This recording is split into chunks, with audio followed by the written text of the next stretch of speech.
अध्यक्ष महोदय, अतिशय गंभीर विषयावर चर्चा सभागृहात चालू आहे अध्यक्ष महोदय, आणि सर्व सन्माननीय सदस्य या महाराष्ट्रात आणि स्पेसिफिक काही जिल्ह्यांमध्ये हे बोगस बियाणे जे येतं किंवा आलेलं आहे अध्यक्ष महोदय, त्यामुळे अतिशय शेतकऱ्यांमध्ये किंवा टाकल्यानंतर पुढचं सीझन चालू जातं अध्यक्ष महोदय, त्यामुळे बोगस बियाणांमुळे अतिशय नुकसान होतं, हे आपण मान्य केलेलं अध्यक्ष महोदय. आणि त्यामुळे आता प्रश्न एवढाच राहिलेला आहे की त्या कंपन्या ज्या आहेत ज्या हैदराबादमध्ये असतील त्यांचं ऑडिट झालं काय, तिथलं त्यांचं तपासलं काय, तिथं खरोखर त्या कंपनीचं काही बियाणे आहे की ते फक्त पॅकेटमध्ये भरूनच इकडे विकतात, हे सगळं शोधणं अध्यक्ष महोदय आजच्या या तासामध्ये काही शक्य नाही अध्यक्ष महोदय. आणि अधिकाऱ्यांचा हलगर्जीपणा यामध्ये दिसतो अध्यक्ष महोदय. शेवटी महाराष्ट्रामध्ये जे कृषी अधिकारी आहेत अध्यक्ष महोदय, त्या जिल्ह्यात असतील तालुक्यात असतील त्यांचं लक्ष आणि मॉनिटरिंग असणे आवश्यक असतं अध्यक्ष महोदय. आणि ते सर्वस्वी जबाबदार कोणाला पकडतात अध्यक्ष महोदय?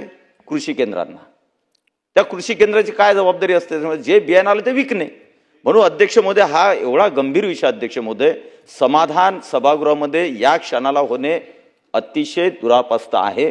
माजी मंत्री महोदयांना सदस्यांनाही विनंती आहे अध्यक्ष महोदय की सोमवार किंवा मंगळवार येणारा आता हा पुढचा हप्ता आपला जो अधिवेशनाचा आहे, सोमवार किंवा मंगळवार सर्व सन्माननीय सदस्य त्यांच्याकडे असलेली माहिती, कंपन्यांबद्दल त्यांच्या असलेल्याकडे पुरावे हे सगळे ते घेऊन येतील. तुमचे कृषीचे सचिव, तुमचे आयुक्त या सगळ्यांना बोलवा, त्यांच्या समोर कोणत्या कोणत्या बियाणांचं कोणत्या कोणत्या कंपन्यांचं काय प्रॉब्लेम झालेले आहेत आणि त्याच्यातून सगळ्यांचे माहिती घेऊन अध्यक्ष महोदय मंत्री महोदयांनी जे स्ट्रिक्ट ॲक्शन असेल त्या कंपनीवर ती घ्यावी.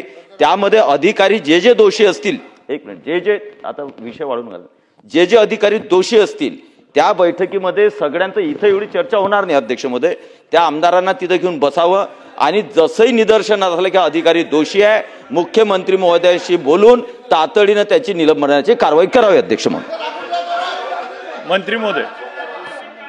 मंत्री महोदय,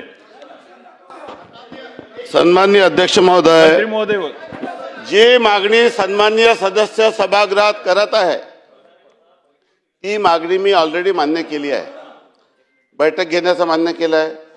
व्यवस्थेच्या दोषामुळे जिथे जिथे शेतकऱ्यांना जी अडचण निर्माण होते त्या अडचणीवर मात करण्यासाठी, शेतकऱ्याला न्याय देण्यासाठी जे निर्णय सरकारकडून अपेक्षित आहे, साथी पोर्टल असेल, आपण कंझ्युमर कोर्टच्या ठिकाणी पर्याय म्हटलं असेल, सर्व व्यवस्था निर्माण करण्याच्या दृष्टीने जेही महत्त्वाच्या सूचना सन्माननीय सदस्यांनी दिलेल्या आहे त्या सर्व सूचनेचा सकारात्मक विचार करण्यासाठी तात्काळ बैठक घेण्यात येईल. आणि मी आपल्याला सांगतो की त्याच बैठकीमध्ये अधिकाऱ्याची जबाबदारी निश्चित करून जे जबाबदार असतील अशा पद्धतीची घटनेमध्ये फक्त वर्धेतच नाही राज्यात देखील अशा पद्धतीची घटना कुठे घडली तर याच्यावर अकाउंटेबिलिटी आणि रिस्पॉन्सिबिलिटी फिक्स करण्यात येईल.